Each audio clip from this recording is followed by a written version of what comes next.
La sœur de ma femme a porté une fausse accusation contre moi, et ma femme ainsi que toute sa famille l'ont immédiatement cru. Ça a provoqué un conflit grave, qui a fini par détruire ma vie. Après ça, j'ai acheté un billet aller simple, et j'ai disparu. Des années plus tard, elle m'a retrouvé et s'est présentée désespérée à ma porte. On n'oublie pas le son de la trahison. Ce n'est ni un tonnerre, ni une sirène. C'est tranchant. Brutal. Comme du verre brisé dans la poitrine. Ce jour-là avait commencé comme tous les autres. J'étais dans la cuisine, écoutant distraitement la radio, en remuant mon café. Le soleil du matin passait doucement par la fenêtre. Je revenais de la boulangerie avec du pain frais et du lait d'amande, le préféré de Tessa. Je fredonnais une vieille chanson sans y penser. La vie était banale, paisible, jusqu'à ce qu'elle ne le soit plus. J'ai entendu la porte s'ouvrir. J'ai cru que c'était la sœur de Tessa, encore une fois sans prévenir, comme à son habitude. Alina entrait toujours chez nous comme si elle aidait à payer le loyer. La plupart du temps, elle ne me regardait même pas, ce qui, honnêtement, ne me dérangeait pas. Je la supportais uniquement par amour pour ma femme. Mais ce matin-là, quelque chose clochait. Un regard agité, étrange, dans ses yeux écarquillés. Et derrière elle, Tessa. Le visage figé, comme si elle avait vu un fantôme. Je me suis retourné lentement, ma tasse de café encore en main, prêt à dire bonjour. Mais je n'en ai pas eu le temps. Adrien m'a mise enceinte. 4 mots. Jeté comme une gifle. La voix d'Alina tremblait à la fin, comme une mauvaise actrice dans une scène mal jouée. Et moi, j'étais figé. Paralysé. L'air a disparu. Ma bouche s'est ouverte, mais aucun son n'en est sorti. Je n'ai rien dit, non pas par culpabilité, mais parce que mon cerveau refusait de croire que ça se produisait vraiment. Quelle mauvaise blague c'était. Mais Tessa, elle ne m'a rien demandé. Elle n'a pas cherché la vérité dans mes yeux. Elle n'a pas hésité. Son visage s'est tordu de dégoût. Et sans prévenir. Clac. Sa main a frappé ma joue si violemment que ma tête a tourné. La tasse m'a échappé des mains et s'est fracassée sur le carrelage. Je n'ai même pas levé la main à mon visage. Je suis resté figé. Pas à cause de la douleur, mais à cause du choc. En une seconde, la femme avec qui j'avais construit une vie, partagé des secrets, murmuré dans le noir, était devenue une étrangère, les yeux en feu, la bouche pleine de poison. Tessa, ai-je murmuré, retrouvant enfin ma voix. Mais qu'est-ce que tu... Je n'ai pas fini ma phrase. Ses frères ont fait irruption dans la maison comme s'ils attendaient déjà dehors. Jared et Marco, 2 armoires à glace toujours en quête de domination, n'ont posé aucune question. Ils m'ont saisi, un à chaque bras, et m'ont traîné à travers la maison comme un chien sale sur un tapis blanc. J'étais encore pieds nus. En vieux t-shirt. Tentant de comprendre ce qui venait de se passer. Lâchez-moi, ai-je murmuré, faible, perdu. Ils ne m'ont pas écouté. Ils ne voulaient pas écouter. À peine dehors, Jared m'a mis un coup de poing dans le ventre. Marco m'a plaqué contre la clôture avec une telle force que ma vision s'est assombrie pendant une seconde. Je n'ai pas réagi. Je ne sais pas pourquoi. Peut-être que j'aurais dû. Peut-être que j'aurais dû crier, les traiter de menteurs, me défendre. Mais je n'ai rien fait. Les voisins nous observaient depuis leurs fenêtres. Quelqu'un de l'autre côté de la rue a commencé à filmer. J'ai vu le reflet d'un téléphone au moment même où Jared a craché près de mes pieds et a crié. Sale malade. Ma vue s'est brouillée. Pas à cause de la douleur, mais de la honte. Une honte qui n'était même pas la mienne, mais qu'on m'avait enfoncée dans la gorge de force. Ils m'ont laissé là, blessé, humilié, seul. Et Tessa ? Elle n'a même pas bougé. Elle n'est pas sortie voir si j'allais bien. Elle est restée là, sur le pas de la porte, les bras croisés, toujours avec son alliance au doigt. Comme si ça signifiait encore quelque chose. Son visage. C'était un mélange de chagrin et de certitude, comme si, pour elle, j'étais déjà mort. J'ai boité jusqu'au trottoir. Mon téléphone vibrait sans arrêt.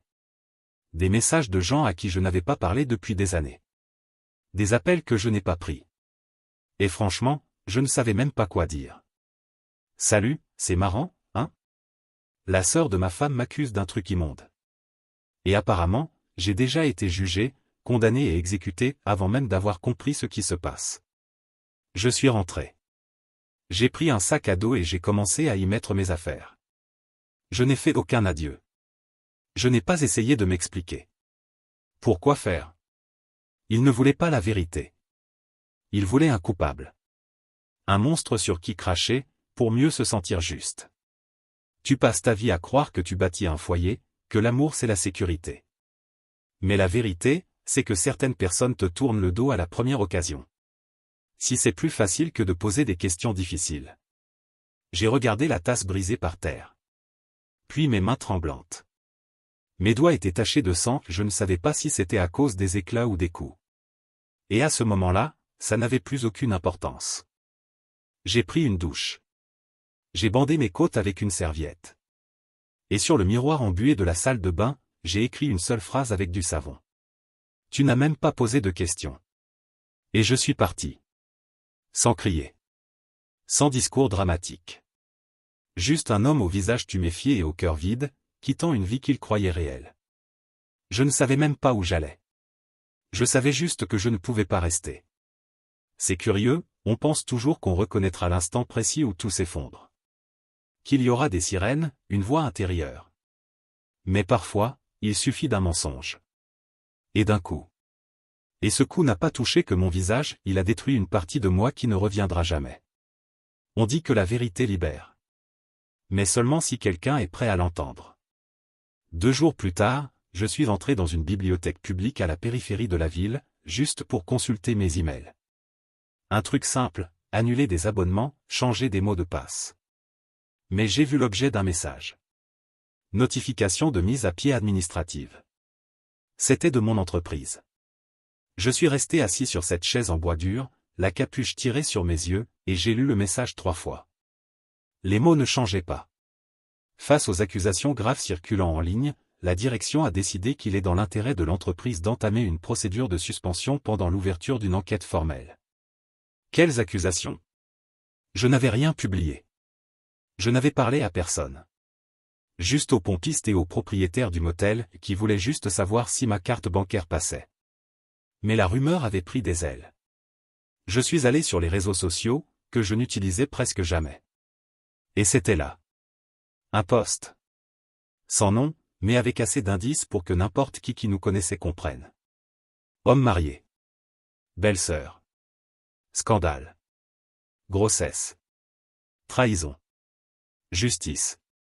Des publications remplies d'insinuations, de phrases sorties de leur contexte, et bien sûr, des gens qui donnaient leur avis comme s'ils avaient tout vu de leurs propres yeux. Des hommes comme ça, il y en a partout. Ils méritent de pourrir. Pourquoi personne ne croit jamais les femmes? Déchet. Juste un déchet. C'était comme assister à mon propre enterrement.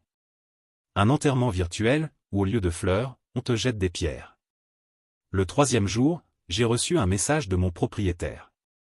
Et mec, désolé, c'est rien de personnel. Mais les autres locataires sont mal à l'aise. Je vais devoir te demander de partir d'ici la fin de la semaine. Je suis resté un moment à regarder mon téléphone avant de répondre. Aucun souci. Je pars aujourd'hui. Et je suis parti. Je n'ai pas protesté. Je n'ai pas supplié. Je n'ai même pas essayé de m'expliquer. Parce que j'avais compris une chose. Quand un homme est accusé de quelque chose, surtout quelque chose d'aussi immonde, la vérité ne compte pas. Du moins, pas au début. Les gens choisissent un camp. Et la plupart choisissent celui qui les fait se sentir mieux dans leur peau. Tu serais surpris de voir à quelle vitesse quelqu'un peut devenir invisible. Il y avait une boulangerie dans la rue d'Aix-en-Grave-Côté où j'allais chaque matin. La patronne, une dame appelée Madame Ingram, me servait toujours le café avec un sourire et disait « Retour à la routine, hein ?» Un jour, je suis entré comme d'habitude. Elle s'est figée en plein mouvement, m'a regardé, puis a regardé le comptoir, et a murmuré. Aujourd'hui, on est fermé. Il y avait 3 personnes assises derrière moi. Une femme dans le coin a chuchoté. C'est lui.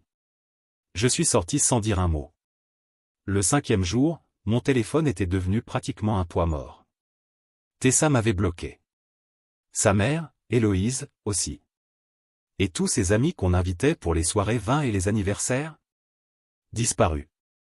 Même des connaissances lointaines, amis d'amis, avaient effacé mon numéro. On aurait dit que tout le monde avait peur que la rumeur les touche eux aussi, juste par proximité. Je me souviens d'un jour où j'avais aidé Héloïse à porter tout un ensemble de meubles de jardin jusque dans son jardin, en pleine canicule. Elle m'avait appelé « l'homme le plus fiable de la famille ». Et maintenant, elle commentait sur Facebook, sous une publication sur les trahisons familiales. Certains hommes sont des loups déguisés en famille. Des loups. Je n'étais même plus un être humain. Je m'étais tué après le coup. Après les coups. Après la honte. Mais lire ça, a brisé quelque chose de petit et définitif en moi. Je voulais hurler. Me battre. Publier des captures d'écran, des audios, des messages, n'importe quoi pour me défendre. Mais je n'avais rien. Parce que rien ne s'était passé. Pas de rendez-vous secret. Pas de flirt. Rien. Il n'y avait pas de preuves, parce qu'il n'y avait pas de crime. Mais personne ne voulait de preuves. Pas quand le mensonge est plus captivant. Un ami de la fac m'a appelé ce soir-là. Un des rares à ne pas avoir disparu. Mec, a-t-il dit prudemment, je veux pas me mêler, mais, c'est vrai. J'ai raccroché avant qu'il termine. Parce que si un type qui me connaissait depuis 10 ans devait poser la question. Alors je ne voulais plus jamais entendre sa voix. Je suis allé m'installer dans un motel miteux, à la sortie de la ville. Je suis resté des heures à fixer le plafond jauni, l'esprit tournant comme un vieux ventilateur cassé. Comment une seule phrase peut-elle détruire la vie d'un homme? Je repensais à tous ces moments que j'avais offerts gratuitement. Arriver tôt aux réunions de famille. Monter les meubles du cousin de Tessa quand il a emménagé. J'ai aidé Alina à installer une étagère pendant qu'elle restait au téléphone, disant que j'avais oublié une vis. Et maintenant, je n'étais plus qu'un fantôme dans la mémoire de tous. Une version déformée de moi-même, facile à haïr, facile à oublier, sans remords ni conséquences pour eux. Il n'y a pas eu de tribunal. Ni audience. Ni plainte officielle. Juste une histoire. Et une fois propagée, elle n'avait pas besoin de lumière, seulement de chuchotement. Ce n'était pas une question de justice. C'était un jugement. Un besoin d'avoir l'air moral. D'avoir l'air de quelqu'un qui croit les femmes, plus que de vraiment chercher la vérité. Et Alina. Elle a joué son rôle à la perfection. J'ai appris, par un ami d'un ami, qu'elle recevait des cadeaux de gens compatissants, des visites, des messages la félicitant pour son courage. Dans sa bio sur les réseaux sociaux, elle avait écrit « Survivante. Cœur brisé. » Ça m'a donné envie de vomir. Tessa? Pas un message. Pas un seul. J'ai vérifié mon compte en banque et compris que je ne pourrais pas rester là très longtemps. L'entreprise avait gelé mon indemnité. Et des rumeurs parlaient déjà d'un possible procès. Pourquoi? Même moi, je ne savais pas. Et c'est là que la peur a vraiment frappé. Pas la peur d'être détesté. Mais la peur d'être oublié. De devenir un rien. Un nom qui n'évoque plus que la honte. Je me suis regardé dans le miroir ce soir-là et j'ai à peine reconnu mon reflet. Barbe inégale. Regard vide. Et, pire encore, j'avais l'air coupable. Ça m'a terrifié. Parce que si même moi je me voyais ainsi, comment le monde me voyait-il? On pense que toucher le fond, c'est brutal. Mais non. C'est lent. Ça vient en couches, une à une, jusqu'à ce que tu comprennes que personne ne viendra te sauver. Et que, si tu veux survivre, tu devras devenir quelqu'un d'autre. J'ai fait mon sac. Vendu ce qu'il me restait. Et j'ai acheté un billet aller simple. Sans destination précise. Sans logique. Juste, loin. Loin du mensonge. Du coup. De ceux qui ont laissé tout se propager comme un incendie pendant que je brûlais au centre. Quand ton propre nom devient un fardeau, c'est qu'il est temps de l'abandonner.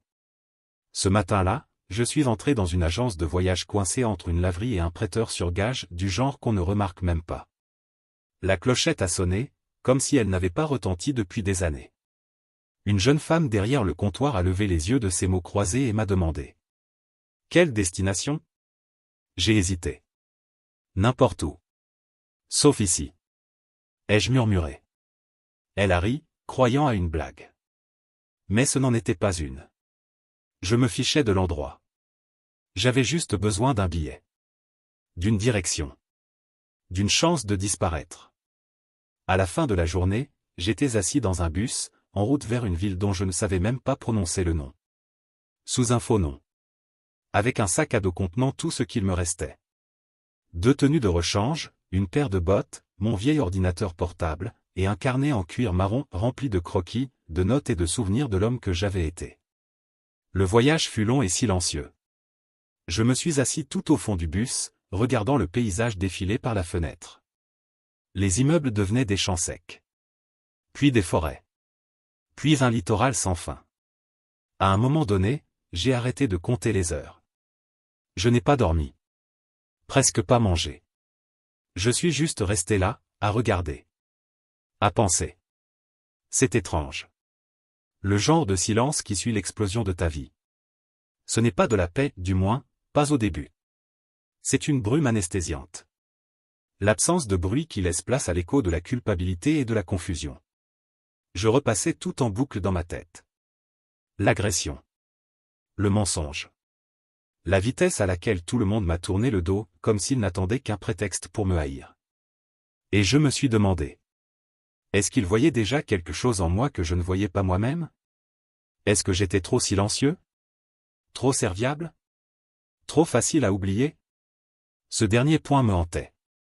Facile à oublier. Quand je suis arrivé à destination, la brume extérieure était épaisse. Le bus était l'un des seuls véhicules sur cette petite route côtière. Le chauffeur s'est arrêté sur un parking de gravier et a dit « Terminus ». Ça m'allait parfaitement. L'endroit était petit. Isolé. Sans réseau. Juste des bâtiments en bois délavé, un port avec des bateaux attachés comme des chiens endormis, et une auberge qui faisait aussi snack. J'ai marché dans la ville, mon sac sur l'épaule, essayant de ne pas attirer l'attention. Un homme avec une cigarette au coin de la bouche réparait un filet sur un perron. Il m'a regardé. A hoché la tête. J'ai répondu de la même façon. J'ai demandé à la patronne de l'auberge si elle louait à la semaine. Elle m'a regardé de la tête aux pieds et a dit. Uniquement en espèces. J'ai payé les 2 premières semaines et demandé si elle connaissait quelqu'un qui avait besoin d'aide. Ça dépend, quel genre d'aide. N'importe quoi. Du moment que ça me fait bouger. Elle a pointé l'autre côté du port. Va voir Ben. Vieux fou qui cherche toujours des bras pour trier son bazar. Ben n'a posé aucune question. Il m'a juste donné une paire de gants et montré une pile de filets de pêche qui sentait le sel et la pourriture. Et c'est ainsi que j'ai commencé à travailler. Et, pour la première fois depuis des semaines. Personne ne chuchotait. Personne ne fixait. Personne ne jugeait. J'étais juste un gars avec des gants et une tâche à accomplir. J'ai travaillé jusqu'à ce que mon dos hurlait que mes mains soient à vif. Puis je suis retourné dans ma chambre, je me suis effondré sur le lit mince, et j'ai fixé le plafond jusqu'à ce que le sommeil m'emporte. C'est devenu mon nouveau rythme. Me lever. Travailler. Marcher. Dormir. Pas d'internet. Pas de gros titres. Pas de mise à jour. Juste de la brume, du sel, de la sueur, et du silence. Et, pendant un temps, ça m'a suffi. Je n'ai donné mon vrai nom à personne. Je me suis présenté comme Miles. Ça sonnait plus propre. Plus simple. Sans attache. Je ne parlais pas du passé, et personne ne posait de questions. Certaines nuits, je marchais le long de la côte, laissant le vent glacial engourdir mon visage. D'autres fois, j'écrivais dans mon carnet. Rien de long, juste des fragments. Une pensée. Une phrase. Un mot. Parfois, je ne voulais même pas me souvenir. Je voulais juste me reconstruire. Dans la ville, les gens ont commencé à me reconnaître. Mais pas comme avant. Sans pitié. Sans murmure. Juste des salutations simples. Bonjour, Miles. Tu travailles à l'ouest du quai aujourd'hui? Tu prends ton café avec du sucre ou de la crème? Ils ne voulaient pas connaître mon histoire. Juste ma présence. Et ça, c'était nouveau. Plus je gardais tout pour moi, plus je trouvais de place dans ma tête. J'ai commencé à courir chaque matin. D'abord quelques minutes. Puis une demi-heure. Puis 8 kilomètres par jour. La douleur avait du sens. Elle était à moi. Mes jambes tremblaient, Mes poumons brûlaient, mais c'était une souffrance qui avait un but. Après quelques mois, j'ai commencé à réparer des choses en ville. Des gouttières. Des cabanes. Des bateaux. Une femme appelée June m'a demandé si je savais mettre à jour le site de son commerce. J'ai répondu que j'étais pas très doué avec la technologie. Mais elle a insisté. J'ai emprunté un vieil ordinateur portable à la bibliothèque. Regardé des tutoriels. Lu des forums. Et j'ai trouvé une solution. Puis un autre commerçant m'a demandé de l'aide. Et encore un autre. Je ne l'ai pas compris tout de suite, mais quelque chose avait changé. J'étais encore invisible, mais cette fois, par choix. Je n'étais plus Adrien, l'accusé. J'étais Miles. Le gars avec ses outils. Avec du temps. Et sans passer à traîner derrière. Un soir, je me suis arrêté au quai après le travail, observant les bateaux qui dansaient sous le ciel bleu foncé. Les étoiles commençaient à apparaître, se reflétant sur l'eau comme si la mer était un miroir secret. J'ai pensé à Tessa. À son visage, au moment précis où elle a cru au pire de moi. Sans même hésiter. Je me suis demandé si je lui manquais. Si elle regrettait. Mais j'ai vite repoussé cette pensée. Parce que, ça n'avait plus d'importance. Ce qui comptait, c'était ce moment. Ce calme. Cette nouvelle version de moi, lentement reconstruite à partir des décombres de ce que j'étais autrefois. Pas de gros titres. Pas de groupe de discussion. Pas de coups. Pas de cris. Juste de la brume. Du sel. Du silence. Et le lent, conscient processus de devenir quelqu'un qu'on ne pourrait plus jamais effacer. Le nom Miles n'était plus juste un masque. C'était devenu autre chose. Ce n'était plus un déguisement. C'était un nouveau départ. Je ne l'avais même pas choisi pour une raison particulière. Il était cousu dans le dos d'une vieille chemise de travail trouvée dans une boîte à dons près du quai. Des lettres effacées, du coton bleu. Quelqu'un l'avait brodé là bien avant moi. Et quand les gens ont commencé à m'appeler comme ça, je n'ai jamais corrigé. C'est faux comme une identité peut naître de fragments abandonnés. À la fin de ma première année dans cette petite ville noyée dans la brume, je n'étais plus juste en train de survivre. Je recommençais lentement et soigneusement à vivre. Ben, le vieux grincheux qui m'avait donné mon premier boulot, a fait un AVC cet hiver-là. Sa fille, Clara, est revenue pour s'occuper de lui. Elle était pragmatique, directe, souriait rarement, ce qui m'allait très bien. Un soir, alors qu'on fermait le hangar à filets, elle m'a demandé. « Tu te débrouilles bien avec les chiffres, hein ?» J'ai haussé les épaules. « Je suis correct. » Elle a jeté un carnet taché de sel sur la table. « Essaie de comprendre ce bazar. » L'inventaire de Ben était un désastre. Moitié écrit à la main, moitié stocké dans sa mémoire. Je suis resté éveillé toute la nuit à tout organiser. Réécrire les registres. Trier les reçus. Vérifier quelle licence de pêche était expirée. Le lendemain matin, j'ai remis à Clara un tableau clair et un système numérique simple de gestion. Ses yeux se sont agrandis. « Tu as fait ça en une nuit ?» J'ai acquiescé. Elle a fixé l'écran. « Tu as déjà pensé à faire autre chose que nettoyer des filets ?» La vérité ? Oui. En secret. Pendant les nuits sans sommeil. La programmation m'avait toujours intéressé. Mais dans ma vie d'avant, je n'en avais jamais eu besoin. J'étais le mari fiable. Le gendre qui réparait les gouttières. L'employé qui faisait tout tourner sans jamais lever la voix. Mais ici, j'avais du temps. Du temps pour construire quelque chose à moi. Ce soir-là, j'ai acheté un nom de domaine. amrefest.com. Ce n'était pas mon vrai nom, du moins, pas en entier. Mais c'était assez pour rendre hommage aux initiales que j'avais laissées derrière.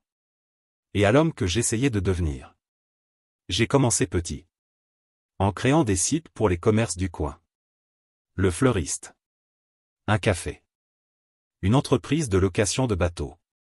Les clients ne voyaient pas mon visage. Ne posaient pas de questions. Ils aimaient juste le résultat.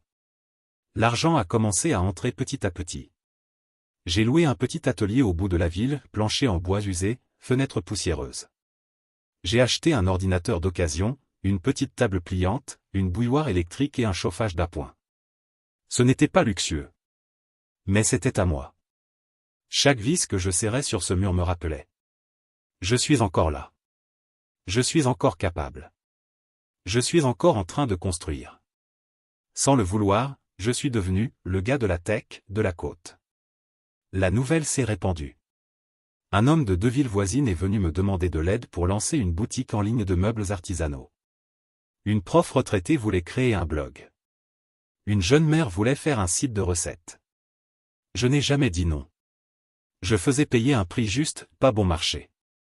Les gens payaient à l'heure. Il apportait du café, du pain, des histoires. Et jamais, au grand jamais, il ne demandait. Tu viens d'où? Je ne sais pas si c'était de la politesse. Ou si, d'une certaine manière. Il me voyait déjà comme faisant partie de l'endroit. L'activité a grandi dans le silence. J'ai créé une entreprise distincte. Sponsorisé une petite course locale. Imprimé I'm Reeves Tech au dos des dossards des participants. Jusqu'au jour où je me suis retrouvé là. Debout, dans une réunion du conseil municipal. Présentant un système numérique que j'avais développé pour gérer les réparations publiques. Voici Adrien Miles. Autrefois effacé du monde.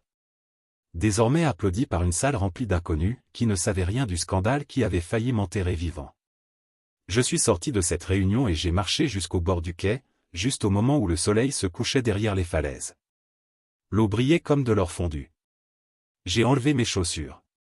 Je suis resté pieds nus dans le sable. J'ai laissé la marée effleurer mes orteils. Et j'ai pleuré. Mais ce n'était pas de la tristesse. C'était de l'incrédulité. Parce que, contre toute attente, j'avais fait ce que je pensais impossible.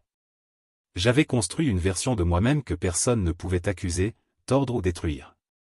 Un homme sans passé, juste un présent, qui m'appartenait enfin. Mais à chaque pas en avant, venait un murmure du passé. Parfois, je rêvais encore de ce jour-là. Le coup. Le regard de Tessa. Ses frères me traînant dehors comme un déchet. Je me réveillais en sueur, le cœur battant. Une partie de moi s'attendant encore à trouver un avis sous la porte. Ou une foule dehors, brandissant des torchets faites de souvenirs. Mais personne n'est venu. La vérité? Les gens ne chassent pas les fantômes. Et c'est ce que j'avais choisi de devenir.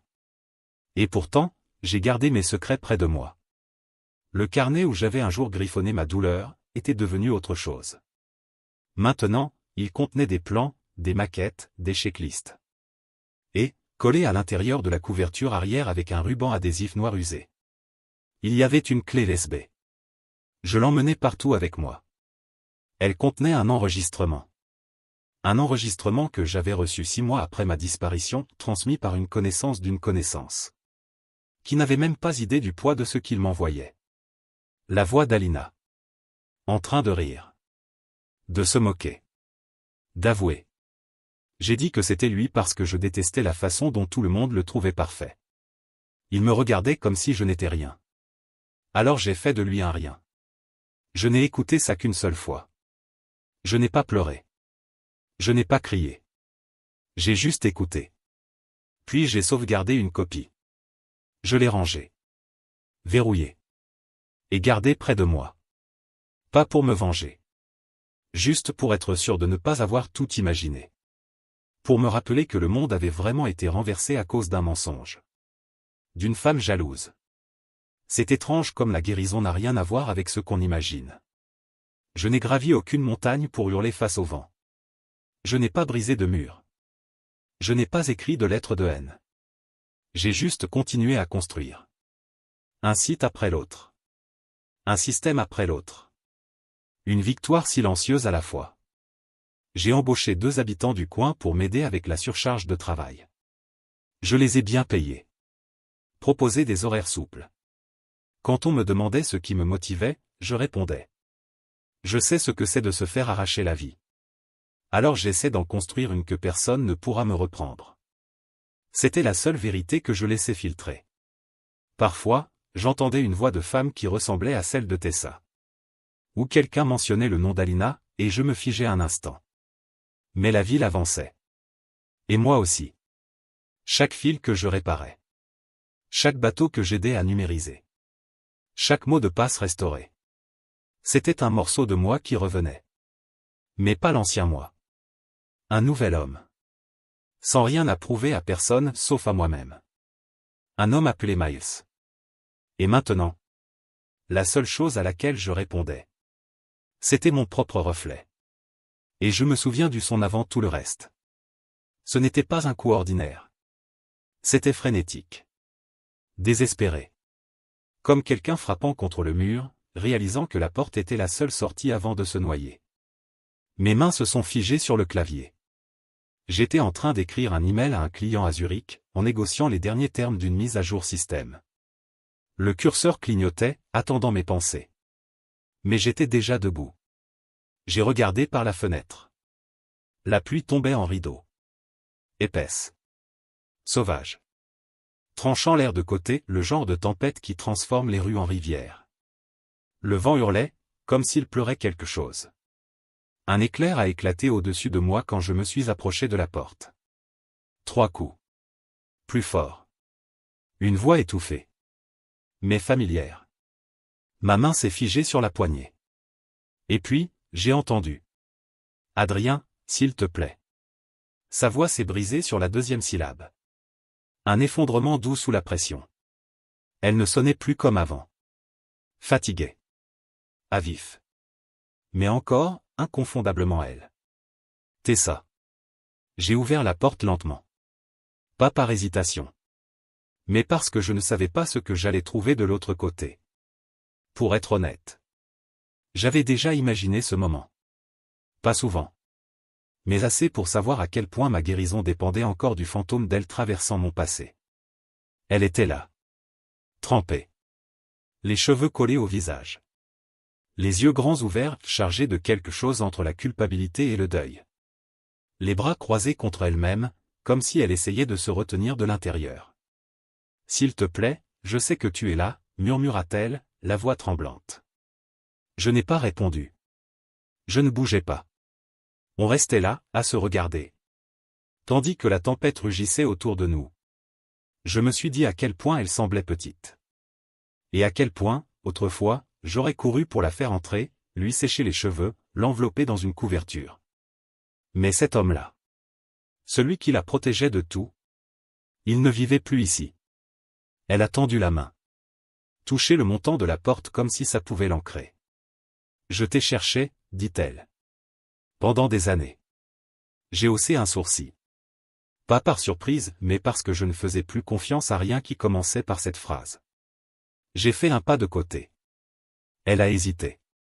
Puis elle est entrée. Comme quelqu'un qui revient dans une maison dont le nom a été le sien. Mais qui ne se souvient plus de l'odeur. L'endroit était chaud, propre, minimaliste. Je vivais simplement, maintenant. Un canapé, une table, quelques photos encadrées de levers de soleil que j'avais prises lors de mes courses. Rien qui me liait à quelqu'un. Sauf à moi-même. Elle est restée là, sans savoir quoi faire, faisant couler l'eau de pluie sur le plancher en bois. « Comment tu m'as trouvé ?» ai-je demandé sèchement. Elle a détourné les yeux. Ça a pris du temps.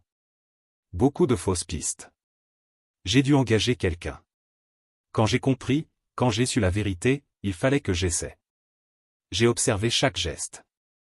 Chaque pause. La vérité, ai-je répété, en pesant chaque syllabe. Elle a hoché la tête.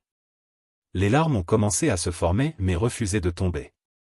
Je ne suis pas venu pour me disputer. Je voulais juste, que tu me vois. Je devais t'expliquer. Je suis allé jusqu'à la table. J'ai ouvert le tiroir. Sorti la clé USB. Celle que j'avais portée comme une médaille secrète de survie. La preuve que je n'avais jamais utilisée. Jusqu'à maintenant. Je sais déjà tout, ai-je dit doucement, en tendant la clé. Elle l'a regardée comme si elle allait la brûler. Qu'est-ce que c'est ? A-t-elle demandé, même si elle savait déjà. Prends. Écoute. Et si tu veux encore parler après ça, reviens demain. Elle ne bougeait pas. Pas même un battement de cils. Puis elle l'a prise avec des doigts tremblants. Et a hoché la tête. Je suis retourné à ma place. Je me suis assis. J'ai fixé à nouveau l'écran de l'ordinateur. Et ainsi, elle est partie. J'ai écouté le bruit de la porte qui se refermait. Le son de ses chaussures trempées s'éloignant dans la pluie. Le vent cognant contre les fenêtres, comme s'il voulait entrer lui aussi. Et puis, le silence. Pendant des heures, je suis resté dans ce silence. Je n'ai pas touché mon téléphone. Je n'ai pas regardé l'heure. J'ai juste observé la fenêtre. Tandis que la tempête devenait une fine bruine. Cette nuit-là, je n'ai pas dormi. Je me suis allongé sur le canapé, les yeux au plafond. Pensant à toutes les vies que j'avais vécues depuis ce jour-là. Depuis le coup. Depuis que ses frères m'avaient battu. Depuis que le silence de Tessa était devenu plus bruyant que le mensonge de l'autre. Que espérait-elle trouver ici? Un homme qui attendait? Un cœur encore mou? Une âme avec un paillasson devant la porte? Je ne savais pas. Mais une chose, j'en étais sûr. Je n'étais plus son mari. Ni sur le papier. Ni dans le cœur. Ni dans l'âme. Le lendemain matin est arrivé enveloppé de brume. Épaisse et pâle, comme si même la ville voulait me cacher du jour qui venait. Je ne suis pas sorti. Je n'ai pas regardé mes mets. Je suis juste resté là, à la fenêtre. Avec une tasse de café noir. Sans rien attendre. Encore moins. Jusqu'à ce que je la voie. Elle n'a pas frappé cette fois. Elle s'est assise sur le banc de la véranda. Tête baissée. Les mains croisées sur les genoux, comme une enfant qui attend une punition. Elle a levé les yeux quand elle m'a vu. Et j'ai compris tout de suite. Son visage était différent. Quelque chose avait changé. Les larmes avaient disparu. Mais le combat aussi. Il ne restait que le poids. Je suis sorti de la maison. Elle s'est levée. J'ai écouté, dit-elle. J'ai hoché la tête. Elle a dégluti. Je t'ai détruit. Je n'ai pas répondu. Adrien, je ne savais pas. Je n'ai pas posé de questions. J'ai juste cru ce qu'elle disait. J'ai levé la main. Tu n'as pas besoin de le dire. Elle a cligné des yeux rapidement, comme si son propre corps essayait de retenir un flot qu'elle ne méritait pas encore de libérer. Tu me détestes, a-t-elle demandé, la voix cassée. J'ai regardé la mer. Les vagues étaient calmes, maintenant. Lentes. Non, ai-je dit. La haine demande de l'énergie. Et je n'ai plus rien à te donner. Elle est tombée à genoux. Et moi, je n'ai pas tendu la main. Je ne me suis pas approché. Je suis juste passé à côté d'elle. J'avais une réunion dans 20 minutes. L'un des plus gros contrats que j'avais jamais signé. Parce que la vie a continué. Et moi aussi. Elle est revenue le lendemain. Cette fois, elle n'a pas frappé. Elle est restée de l'autre côté de la rue, immobile, regardant la façade de mon atelier. Comme si elle essayait de rassembler assez de courage pour entrer. Je l'ai vue à travers les stores, pendant que je mettais à jour la sécurité de la base de données d'un client. J'ai continué à taper. J'ai continué à travailler. Parce que sa présence ne m'ébranlait plus. Elle ne provoquait plus rien. Ni colère. Ni nostalgie. Juste de la curiosité. Comme voir une tempête passer sur une montagne qu'on a déjà gravie. Quand elle a finalement franchi la porte. La clochette au-dessus a retenti doucement. Tu es occupé, dit-elle. Je le suis toujours, ai-je répondu, sans quitter l'écran des yeux. Elle est entrée un peu plus. A refermé la porte. L'air s'est empli d'embrun et de tissu mouillé. Elle portait encore le même manteau que la veille. Sa voix, plus basse maintenant. Comme si les années lui avaient arraché non seulement la confiance, mais aussi la couleur de son visage. Je n'ai pas dormi, murmura-t-elle. Je n'ai pas répondu. Pas de mots. Pas de compassion. Juste le bruit de mes doigts sur le clavier. Et le léger ronronnement du chauffage mural. Elle a marché jusqu'à un coin de mon bureau. Et est restée là, immobile. Attendant. Jusqu'à ce que je lève enfin les yeux. Il faut que je dise quelque chose, dit-elle. Je me suis adossé à ma chaise.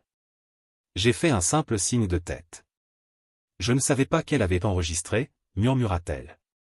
Plus pour elle-même que pour moi. Alina. Jamais je n'aurais imaginé qu'elle avouerait. Mais elle l'a fait, ai-je dit. Tessa hocha la tête. Elle avala sa salive. Les mots coinçaient dans sa gorge. Oui. Je le sais depuis 2 ans, ai-je dit calmement. Elle cligna des yeux, surprise. Quoi? Je le sais depuis 2 ans. Le mensonge. L'enregistrement. Tout. Elle fit un pas en arrière, comme si je venais de la frapper. Avec le même silence qu'elle avait utilisé contre moi. Mais tu n'as rien dit. Non? Pourquoi? Demanda-t-elle, réellement bouleversée. Parce que la vérité ne changerait pas ce que tu as fait. Elle n'annulerait pas l'agression. Elle n'effacerait pas tes frères me traînant sur la pelouse comme un criminel. Elle ne corrigerait pas les semaines où je me suis caché d'un monde qui m'a craché dessus, pour quelque chose que je n'avais pas fait. Alors je me suis tu. Je voulais voir ce qui te pèserait le plus, mon absence, ou ta culpabilité. Elle porta la main à sa bouche comme si elle allait vomir. Je pouvais voir ses jambes trembler. Je serais revenu plus tôt si j'avais su. Mais tu ne voulais pas savoir, les jeux interrompus. C'est ce que tu l'évites. Tu n'as pas posé de questions. Tu n'as pas douté. Tu n'as même pas hésité. Tu l'as choisi, avant même de m'écouter. Elle s'est assise sur la chaise en face de moi. Épaules affaissées. Visage pâle. Et puis, elle a pleuré. Adrien, dit-elle. Alina pleurait. Elle a dit que tu l'avais regardée avec haine. Que tu l'avais coincée. Qu'elle ne savait pas comment dire non.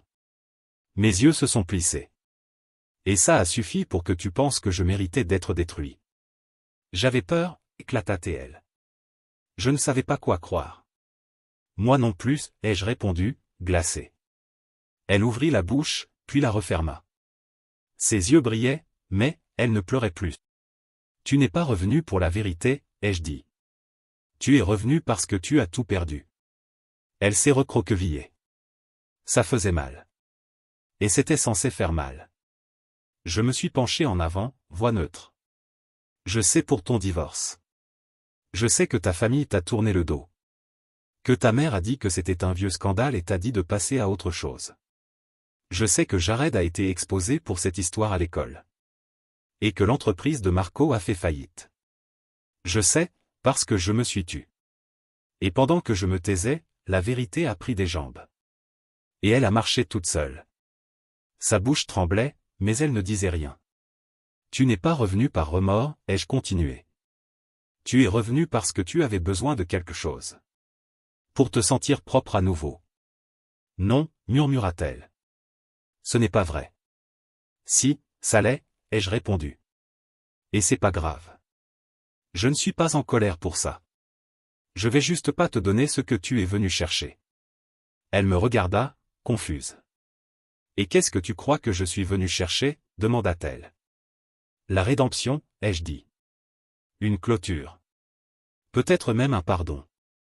Je me suis arrêté. J'ai laissé le silence s'installer entre nous. Mais ce que tu ne comprends pas, c'est que je t'ai déjà pardonné depuis longtemps. Pas pour toi. Pour moi. J'avais besoin de pardonner. Sinon, je n'aurais pas survécu. Mais le pardon, ce n'est pas la réconciliation. Ce n'est pas une accolade. Ce n'est pas un tapis rouge.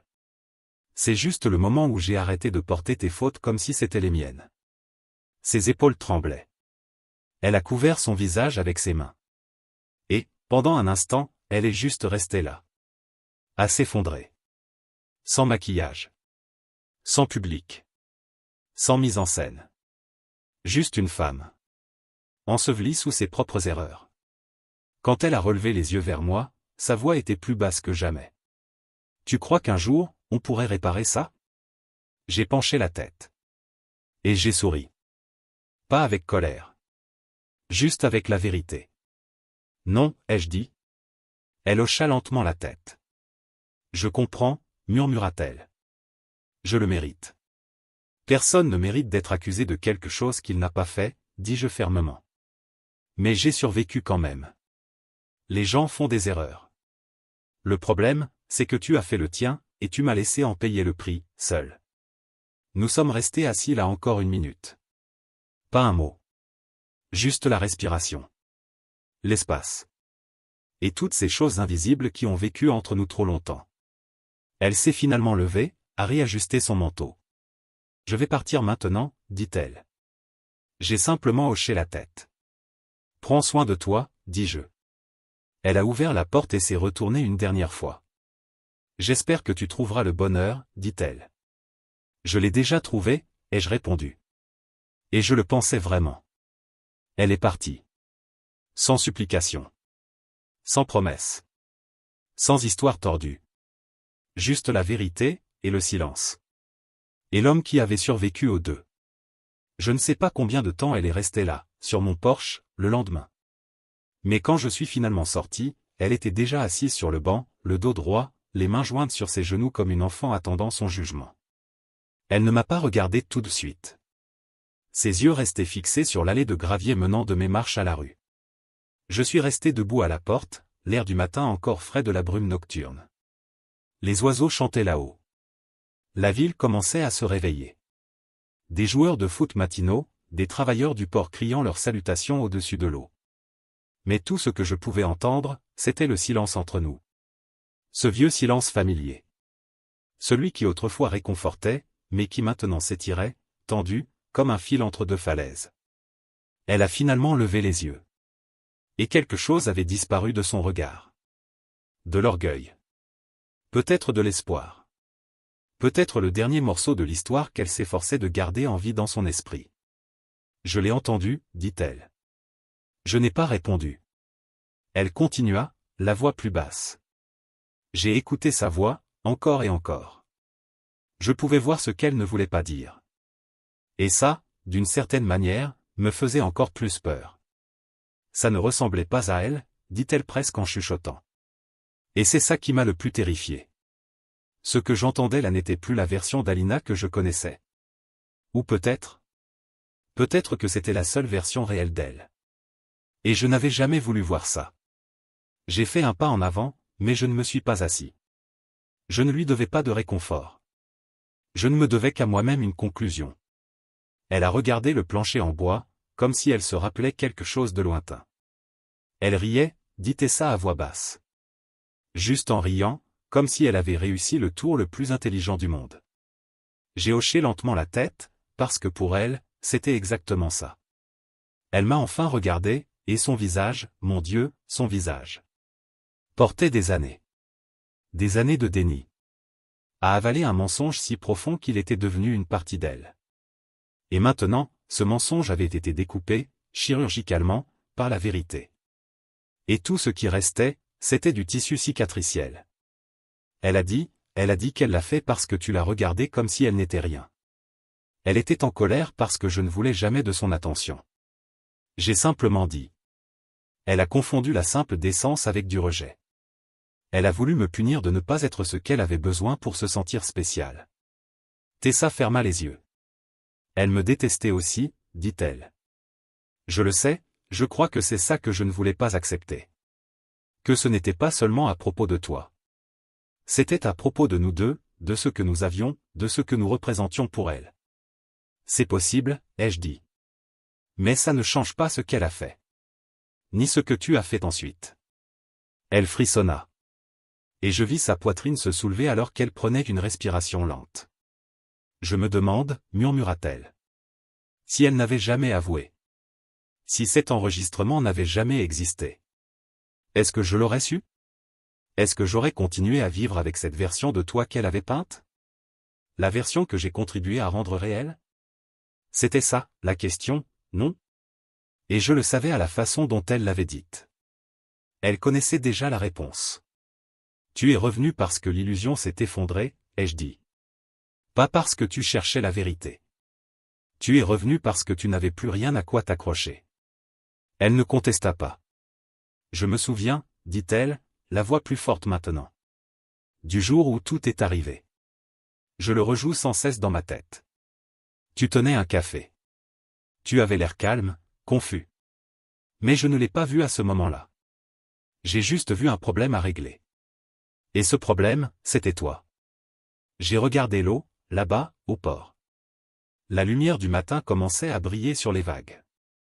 Il y a quelque chose que les gens ne comprennent pas à propos de la trahison, dis-je lentement. Ce n'est pas juste le mensonge. Ce n'est même pas l'accusation. C'est la vitesse. La rapidité avec laquelle quelqu'un décide que tu es coupable. Avec laquelle il jette tout ce que tu as été pour eux. C'est ça qui te brise. Elle acquiesça, des larmes coulant silencieusement sur son visage. Et cette fois, elle ne les essuyait pas. Je t'ai détruit, dit-elle encore, presque inaudible. Je ne l'ai pas contredite. Je ne l'ai pas consolée. Parce que parfois, les gens ont besoin de s'asseoir au milieu du chaos qu'ils ont créé. Je me suis convaincu pendant si longtemps que ce n'était peut-être pas si grave, poursuivit-elle. Que c'était peut-être juste une erreur.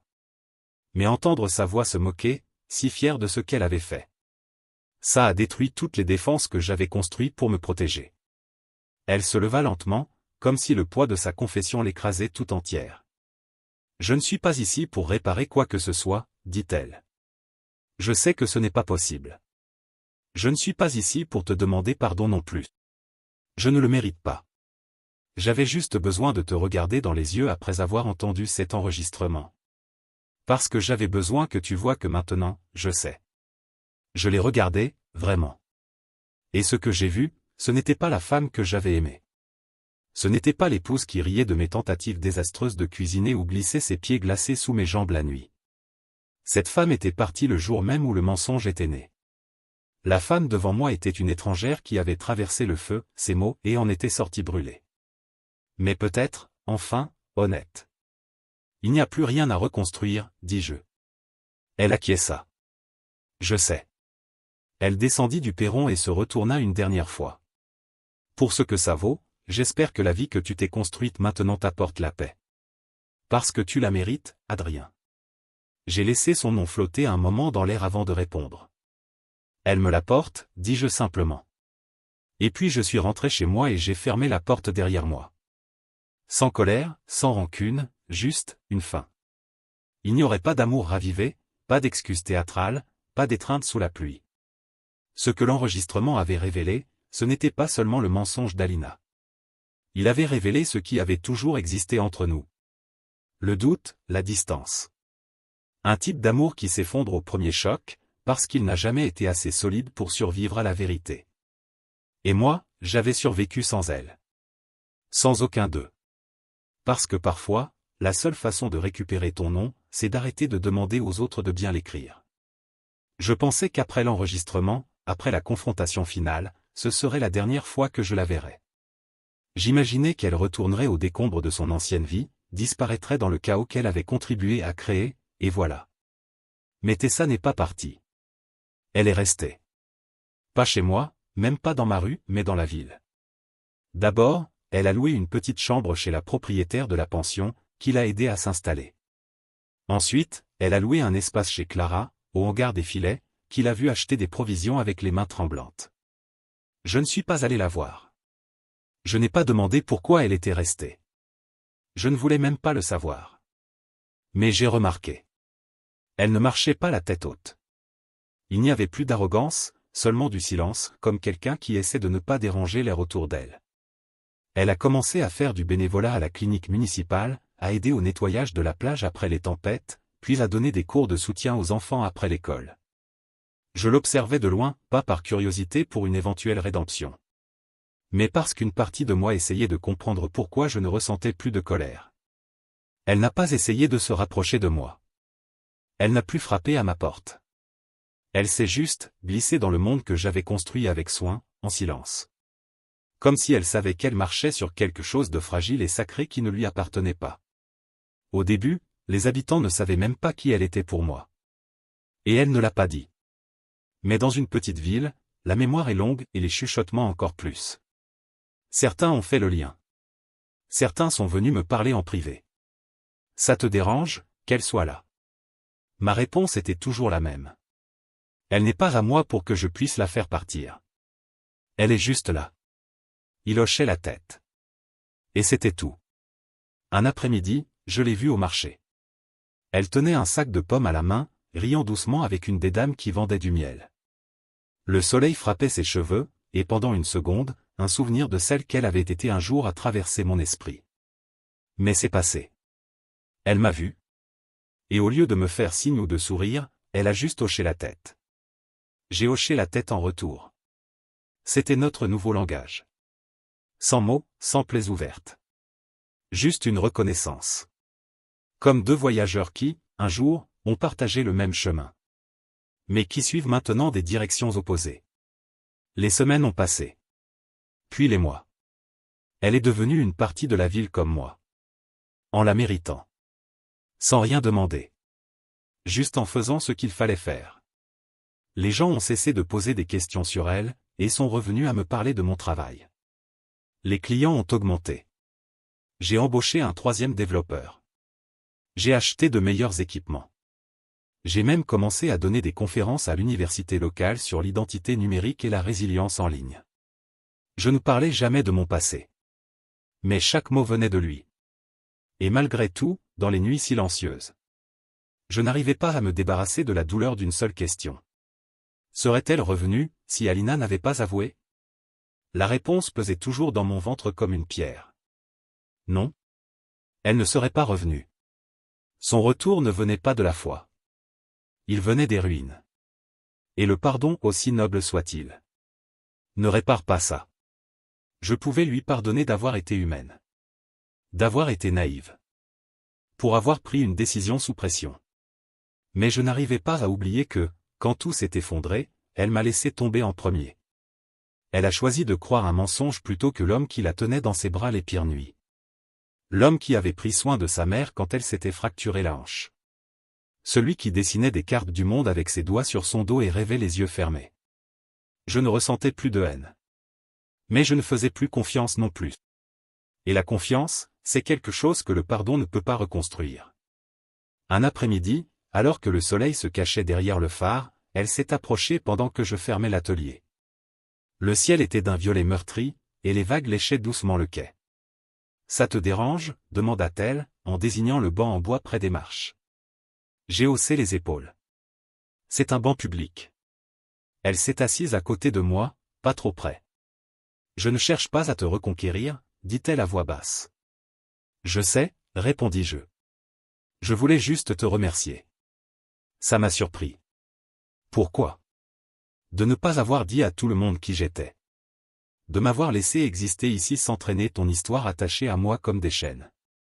Je l'ai regardée, et pour la première fois, j'ai vu la différence entre des excuses et la responsabilité. Elle n'était pas là pour être pardonnée. Elle était là pour porter un poids qu'elle aurait dû porter depuis longtemps. Je ne suis pas resté silencieux pour toi, dis-je. Je l'ai fait parce que j'avais besoin de paix. Et répéter les pires moments de ma vie à des inconnus ne m'aurait jamais apporté ça. Elle hocha la tête, comprenant.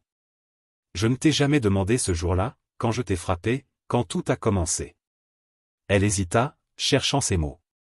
Qu'est-ce que tu allais dire, avant que tout parte en vrille? Je regardais la mer. J'allais demander ce qu'elle racontait, bon sang, répondis-je. C'était tellement absurde, tellement hors contexte, que j'ai cru que c'était une blague. J'étais sous le choc. C'est tout? Je n'ai même pas eu la chance de me défendre. Tessa détourna le regard, honteuse. Et au lieu de me poser une question, poursuivis-je. Tu m'as frappé.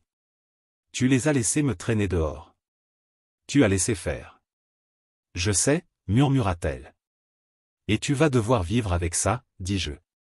Pas parce que je veux que tu souffres. Mais parce que c'est la conséquence. C'est l'écho de choix qu'on ne peut pas défaire. Je vis avec ça, dit-elle. Chaque jour. On est resté en silence encore un moment. Et puis, alors que le ciel s'assombrissait, elle se leva. Ce sera la dernière fois que je te parle directement, dit-elle. J'avais besoin de dire ces choses. Mais je respecterai l'espace que tu as construit. Je n'interviendrai plus. J'ai hoché la tête. Et alors qu'elle se tournait pour partir, j'ai dit une dernière chose. Tu fais du bon travail à la clinique. Elle s'est arrêtée, s'est légèrement tournée et a souri. Merci. Puis elle a marché vers la brume du soir et ne s'est pas retournée. Et moi, je suis resté assis sur le banc, à écouter le vent, le va-et-vient des marées, le grincement du quai. J'ai repensé à tout ce qu'on avait vécu. Au mensonge. À la chute. Au retour. Et j'ai compris quelque chose d'important. La clôture ne vient pas avec de grandes excuses ni des fins bien ficelées. Elle vient par morceaux. Dans un regard échangé au marché. Dans un silence partagé. Dans une distance maintenue non par colère, mais par sagesse. Le pardon peut apaiser l'air. Mais il ne reconstruit pas les ponts. Et parfois, la paix, c'est simplement savoir qu'on n'a plus besoin d'essayer. Je n'ai jamais voulu de vengeance. Pas vraiment. C'est un mot confus, gonflé d'amertume, rempli d'une énergie que je n'avais plus à donner. Je ne voulais détruire personne. Je ne voulais pas qu'il ressente la douleur que j'avais ressentie. Je voulais juste que la vérité éclate. Et je l'ai laissé éclater. Ça a commencé un mardi après-midi silencieux. La brume couvrait les quais, engloutissant l'horizon dans un silence gris et épais. J'étais à mon bureau, en train de boire un café tiède, de consulter un forum sur la cybersécurité pour les petites entreprises, quand j'ai vu une histoire en tendance dans l'une des discussions. Une fausse accusation détruit la vie d'un homme jusqu'à ce que la vérité éclate. J'ai cliqué machinalement. Mais ce que j'ai vu n'était pas une coïncidence. C'était mon histoire. Publiée anonymement. Sans nom. Sans photo. Juste les détails, effroyablement précis. Sur un homme accusé par sa belle-sœur d'être le père de son enfant. Trahi par sa femme et sa famille. Passé à tabac, licencié, isolé. Jusqu'à disparaître, tout recommencer. Et découvrir plus tard que tout cela était un mensonge. Et à la fin du post, il y avait un fichier audio. La voix d'Alina. Sa confession, pleine d'arrogance. J'ai dit qu'il avait fait ça parce qu'il détestait que tout le monde le trouve parfait. Il me regardait comme si je n'étais rien. Alors je l'ai fait devenir rien. Mot pour mot. Le même enregistrement que j'avais gardé pendant plus de 2 ans. Je ne l'avais pas publié. Mais je savais qu'il avait fait. Tessa. Elle a dû le copier après que je lui ai remis l'original. Peut-être que c'était sa façon d'essayer de réparer les choses. Ou peut-être qu'elle ne pouvait plus porter ce poids toute seule. Quoi qu'il en soit, Internet l'avait maintenant. Et on ne pouvait plus revenir en arrière. En quelques heures, l'histoire s'est répandue. Des blogs ont commencé à en parler. Les forums ont commencé à décortiquer l'affaire. Les gens débattaient en commentaire, vrai ou faux. Mais peu importait. La voix était réelle. La confession, aussi. Et bientôt, les gens ont commencé à relier les points. Ça n'a pas pris longtemps. Les murmures sont revenus, mais cette fois, ils ne parlaient pas de moi. Cette fois, ils visaient ceux qui avaient voulu m'enterrer. Alina a perdu son emploi dans une agence de relations publiques de taille moyenne. Le PDG a publié un communiqué officiel. Nous ne tolérons aucun comportement portant atteinte à la dignité d'autrui. Elle a disparu des réseaux sociaux en moins d'une semaine. Jared, le frère de Tessa et ancien coach de football au lycée, a démissionné après une plainte anonyme faisant état de violences physiques, sur la base d'accusations non fondées. Quelqu'un a divulgué la vidéo où il me traînait par le col en dehors de la maison. La vidéo est revenue comme une malédiction. Héloïse, leur mère, siégeait au conseil d'administration d'une ONG locale soutenant des refuges pour femmes. Quand ces propos publics ont refait surface, certains hommes sont des loups déguisés en famille, dit avant même toute enquête, on l'a invité à se retirer. Ils ne sont jamais passés devant un tribunal. Mais ils ont affronté un jugement bien plus redoutable. Le tribunal de la vérité publique. Sans avocat. Sans marteau. Juste leur reflet dans le miroir d'un monde qui avait tourné la page, et qui ne voulait plus d'eux. Et moi? Je suis resté silencieux. Je n'ai rien confirmé. Je n'ai rien nié. Je n'ai pas célébré. Je n'ai pas attisé les flammes. J'ai juste continué à vivre. À travailler. À construire la vie qu'ils pensaient pouvoir détruire. Les gens de la ville ont commencé à me regarder autrement. Pas avec pitié. Mais avec respect. J'ai lu un truc en ligne, m'a dit un homme à la marina. Il n'y avait pas de nom, mais, si ce ne serait-ce qu'à moitié vrai, je suis désolé pour ce que vous avez vécu. J'ai acquiescé. C'était tout ce dont j'avais besoin. Une femme au café a déposé un croissant et un café sur ma table. C'est offert par la maison, a-t-elle dit. Ma vie n'a pas changé du tout au tout. Mais elle est devenue plus légère. Comme si je marchais enfin avec le vent, et non plus contre lui. Tessa ne m'a pas parlé pendant tout ce temps, mais je la voyais. Tête baissée. Travaillant à la clinique. Vie discrète. Je ne pouvais qu'imaginer ce que ça faisait de voir sa propre famille s'effondrer sous le poids d'une vérité qu'on avait longtemps ignorée. C'est elle qui avait allumé le feu. Mais elle ne s'était pas détournée. Elle était restée dans les cendres. La fumée lui piquait les yeux. Elle n'avait pas demandé de compassion. D'une certaine façon silencieuse, je respectais ça.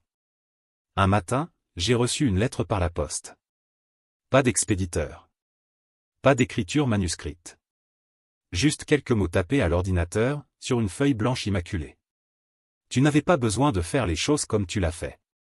Mais tu l'as fait.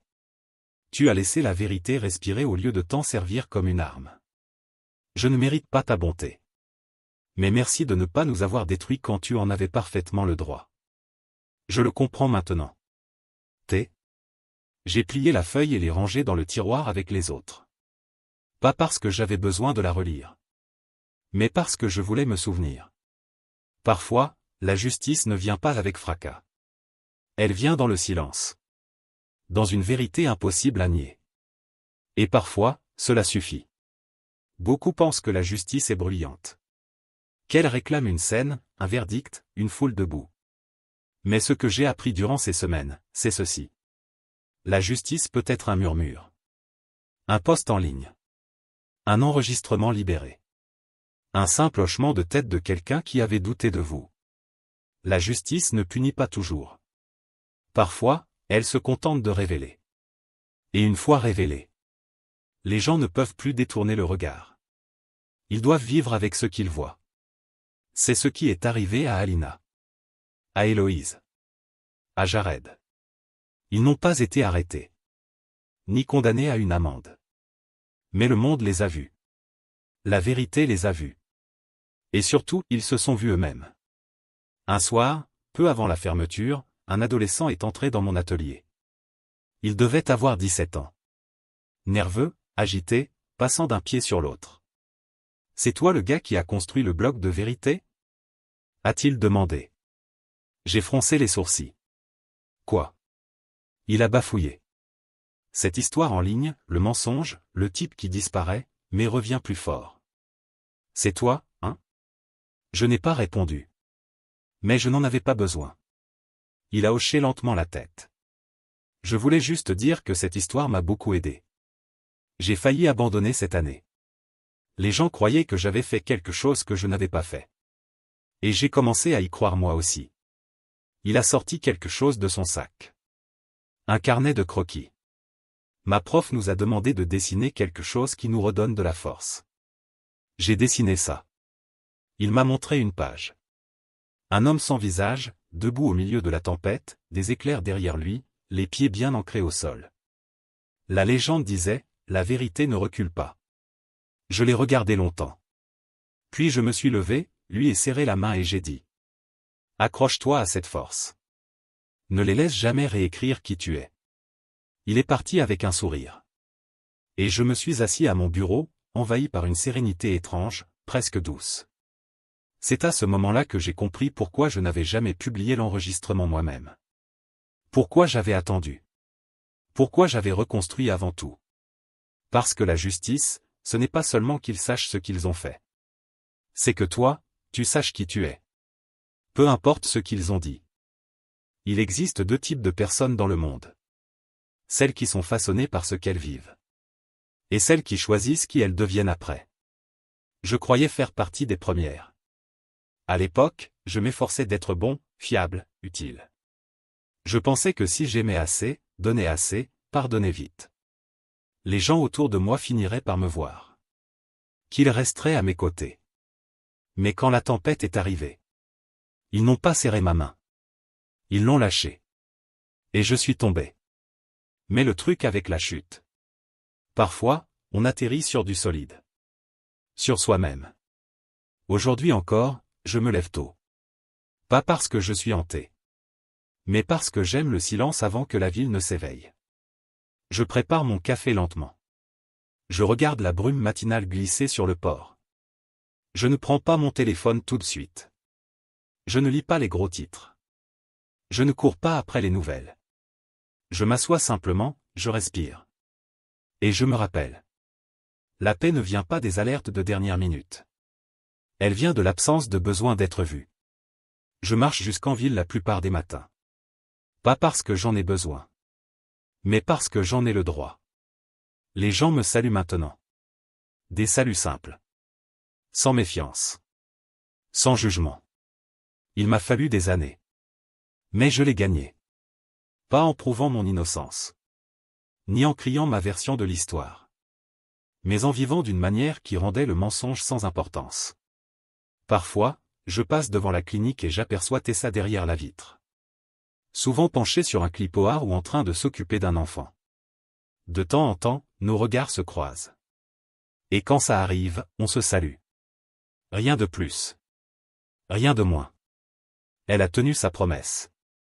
Elle n'a jamais franchi la ligne à nouveau. Jamais cherché à me parler. Jamais tenté de transformer ça en autre chose. Et je l'ai respectée pour ça. Plus que pour n'importe quelle excuse qu'elle aurait pu faire. Je sais que sa famille s'est éparpillée. Alina a déménagé dans une autre ville. Changé son nom sur les réseaux. Essayé de se réinventer. Mais on ne peut pas fuir son reflet. Pas pour toujours. Jared enseigne à mi-temps, d'après ce que j'ai entendu.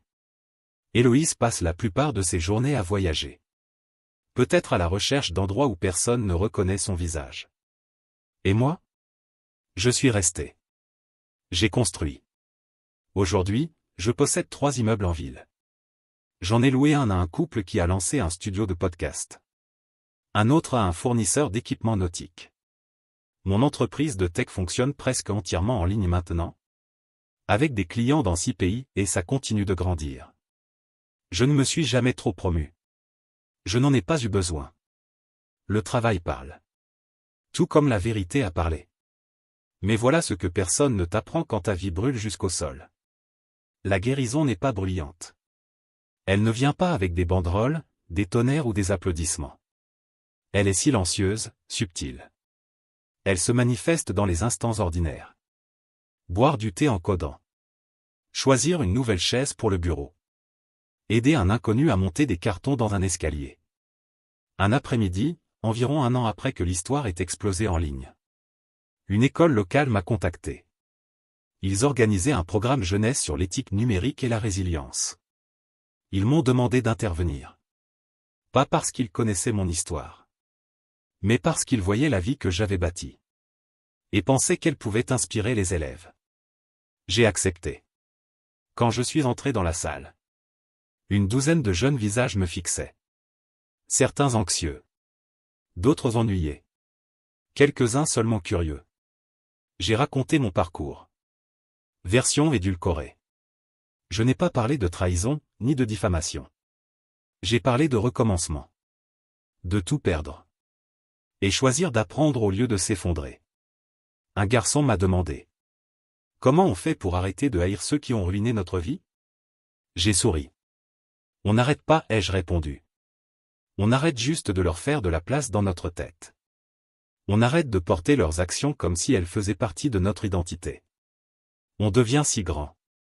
On bâtit quelque chose de si plein qu'il ne rentre plus dedans. Il a acquiescé, comme s'il comprenait. Peut-être qu'il comprenait. Peut-être qu'un jour ces mots prendront sens pour lui. Ce soir-là, je suis resté sur le balcon, une tasse de cidre chaud entre les mains, à regarder le ciel. Sans nuages. Juste des étoiles. 1000 lumières silencieuses clignotant au-dessus de moi, indifférentes à tout ce qui se passait en bas. J'ai pensé à l'homme que j'étais autrefois. Celui qui est resté figé dans sa cuisine, hébété, une tasse de café à la main. Voyant sa vie s'écrouler à cause d'une phrase inventée par quelqu'un d'autre. Je ne le reconnais plus. Il était trop gentil. Trop avide de plaire. Il croyait que l'amour était quelque chose qu'on lui devait. Et non quelque chose qui se mérite. Et maintenant? Maintenant je suis intentionnel avec mon temps. Avec ma confiance. Avec mon silence. Il y a quelques mois, Tessa m'a demandé. Avant de me laisser partir pour de bon. Tu penses qu'on pourrait retrouver un chemin? Ce jour-là, je n'ai rien répondu. Je me suis contenté de la regarder. Mais si elle me le demandait aujourd'hui, je lui dirais ceci. Cet homme avec qui tu étais marié? Il n'existe plus. Il a cessé d'exister l'instant où tu l'as giflé sans poser une seule question. L'homme qui est là aujourd'hui. Il ne fait plus partie de ton histoire. Il en a écrit une nouvelle. Les gens croient que survivre, c'est la fin. Mais survivre, ce n'est que le début. Parce qu'une fois que tu réalises que tu peux survivre même en étant effacé, tu commences à te demander ce que tu pourrais devenir. Si tu cessais d'essayer d'être acceptable. Et que tu commençais à être vrai. Vrai envers toi-même. Avec ta propre voix. Avec ta propre valeur. Je ne vis plus pour la validation. Je vis pour cette version de moi. Qui a failli disparaître. La version qui a ramassé les morceaux dans le noir. Et appris à les façonner en quelque chose de nouveau. Je m'appelle Adrien Miles. J'ai été accusé. Battu. Effacé. Abandonné. Mais je ne suis pas resté enterré. Je suis revenu. Pas pour prouver quelque chose. Ni pour me venger. Mais pour choisir qui je voulais être. Sans avoir besoin de la permission de personne. Et cette fois, le seul nom auquel je réponds, c'est le mien. En entier. Avec fierté. Sans m'excuser. Commentaire Monsieur Reddit. C'est fou comme il suffit de 4 mots et d'un coup de poing pour ruiner une vie. Mais bon, reconstruire dans le silence, c'est pas assez spectaculaire pour faire le buzz, hein?